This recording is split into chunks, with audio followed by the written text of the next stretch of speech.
Hi అండి. అందరికీ నమస్కారం. Welcome to my channel. ఈ వీడియోలో ఏపీ ప్రభుత్వ ఉద్యోగులకు మరియు పెన్షనర్స్‌కి పెండింగ్ బకాయిలు జమ అయ్యే తాజా సమాచారం గురించి తెలుసుకుందాము. వీడియో అయితే ఎక్కడ గాని స్కిప్ చేయకుండా ఎండ్ వరకు చూసేయండి. ఇన్ఫర్మేషన్ పూర్తిగా అర్థమవుతుంది. అలాగే వీడియో చూస్తున్న ప్రతి ఒక్కరు వీడియోకైతే లైక్ చేయండి ఫ్రెండ్స్. ఈ వీడియోని తోటి ఉద్యోగ, పెన్షన్ మిత్రులతో అయితే షేర్ చేయండి. కొత్తగా మన ఛానల్‌ని చూస్తున్నవారు ఇంకా ఎవరైనా సబ్స్క్రైబ్ చేసుకోకుంటే వెంటనే మన ఛానల్‌ని సబ్స్క్రైబ్ చేసుకోండి. సో, దీని ద్వారా నేను చేసే లేటెస్ట్ వీడియోస్ అన్నీ మీ వరకు రీచ్ అవుతాయి. ఇక ఆలస్యం చేయకుండా వివరాల్లోకైతే వెళ్ళిపోదాము. ఫ్రెండ్స్ విషయానికొచ్చినట్లయితే ఆంధ్రప్రదేశ్‌లో గత 2, 3 సంవత్సరాలుగా ప్రభుత్వ ఉద్యోగులు మరియు పెన్షనర్స్ తీవ్రమైన ఆర్థిక ఇబ్బందులను ఎదుర్కొంటున్నారు. వారికి న్యాయబద్ధంగా రావాల్సిన అర్జిత సెలవు నగదు, encashment of earned leave, gratuity, కరువు భత్యం, డీఏ బకాయిలు, వేతన సవరణ సంఘం పీఆర్సీ బకాయిలు వంటి అనేక ప్రయోజనాలు అపరిష్కృతంగా పేరుకుపోయాయి. ఈ నేపథ్యంలో కొత్త ప్రభుత్వం ఏర్పడిన తర్వాత ఈ సమస్యల పరిష్కారం కోసం ఉద్యోగ సంఘాలు తమ ప్రయత్నాలను ముమ్మరం చేశాయి. ఉద్యోగ సంఘాల పోరాటం మరియు ప్రభుత్వ స్పందన. ఏపీ ఎన్‌జీఓ అసోసియేషన్ రాష్ట్ర అధ్యక్షులు నాయకత్వంలో ఉద్యోగ సంఘాల ప్రతినిధులు పలు దఫాలుగా ముఖ్యమంత్రి శ్రీ నారా చంద్రబాబు నాయుడు గారిని, అలాగే మంత్రివర్యులు శ్రీ నారా లోకేష్ గారిని, ఇతర ఉన్నతాధికారులను కలిసి ఉద్యోగుల సమస్యలను వివరించారు. ఈ బకాయిలన్నింటినీ వెంటనే విడుదల చేసి ఉద్యోగులను, పెన్షనర్లను ఆదుకోవాలని వారు విజ్ఞప్తి చేశారు. వారి విజ్ఞప్తి మరియు ప్రభుత్వం ఇచ్చిన హామీకి అనుగుణంగా పెండింగ్ బకాయిల విడుదలలో కొంత కదలిక మొదలైంది. ప్రభుత్వం దశలవారీగా బకాయిలను చెల్లించే ప్రక్రియ ప్రారంభించింది. ప్రభుత్వం ఇటీవల చెల్లించిన మరియు క్లియర్ చేసిన బకాయిలు చూసుకున్నట్లయితే మొదటిది అర్జిత సెలవు నగదు, ఈఎల్ ఎన్‌కాష్‌మెంట్.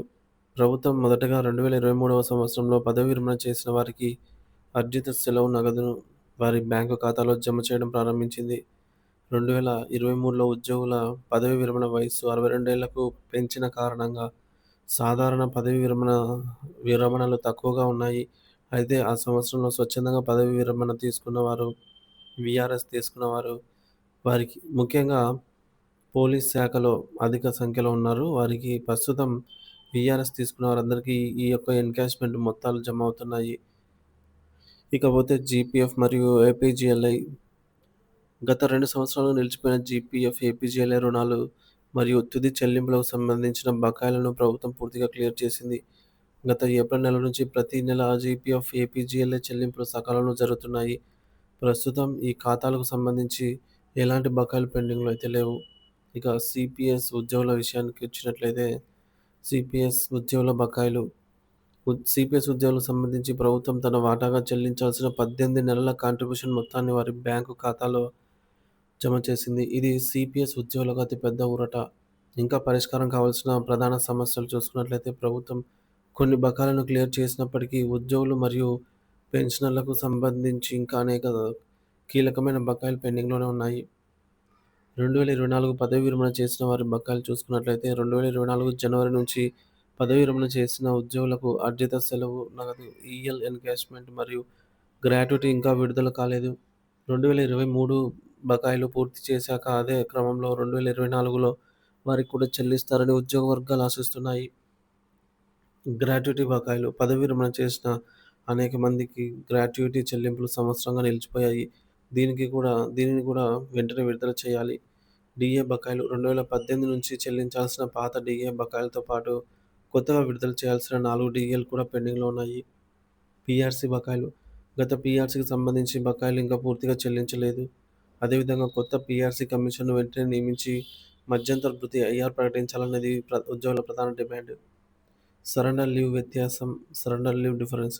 2020 నుండి 21 డిసెంబర్ మధ్య కాలంలో పదవీ విరమణ చేసిన వారికి రావాల్సిన సరెండర్ లీవ్ వ్యత్యాసానికి సంబంధించిన బిల్లులు సీఎఫ్ఎంఎస్ వద్దే నిలిచిపోయాయి. వాటికి ప్రభుత్వం అనుమతి ఇవ్వాల్సి ఉంది. ఎన్నో ఏళ్లుగా పేరుకుపోయిన బకాయిల సమస్యపై కొత్త ప్రభుత్వం సానుకూలంగా స్పందించి చెల్లింపుల ప్రక్రియను ప్రారంభించడం హర్షణీయమైన పరిణామం. ప్రభుత్వం గతంలో 8,000 కోట్ల వరకు బకాయిలు చెల్లించింది. ఇప్పుడు మళ్ళీ ఈ ప్రక్రియను మొదలుపెట్టడం ఉద్యోగ వర్గాల్లో ఆశను రేకెత్తిస్తోంది. అయితే కేవలం కొన్ని వర్గాలకే కాకుండా 2024లో పదవీ విరమణ చేసిన వారికి, అలాగే ఇతర ఉద్యోగులకు కూడా రావాల్సినటువంటి డీఏ, పీఆర్సీ బకాయిలన్నిటిని ఒక ప్రణాళిక ప్రకారంగా విడుదల చేయాలని ఉద్యోగ సంఘాలు కోరుతున్నాయి. ప్రభుత్వం ఈ సానుకూల దృక్పథాన్ని కొనసాగిస్తూ మిగిలిన బకాయిలను కూడా త్వరితగతిన పరిష్కరిస్తే లక్షలాది మంది ఉద్యోగులు, పెన్షనర్స్ ఆర్థికంగా నిలదొక్కుకుంటారు అనేది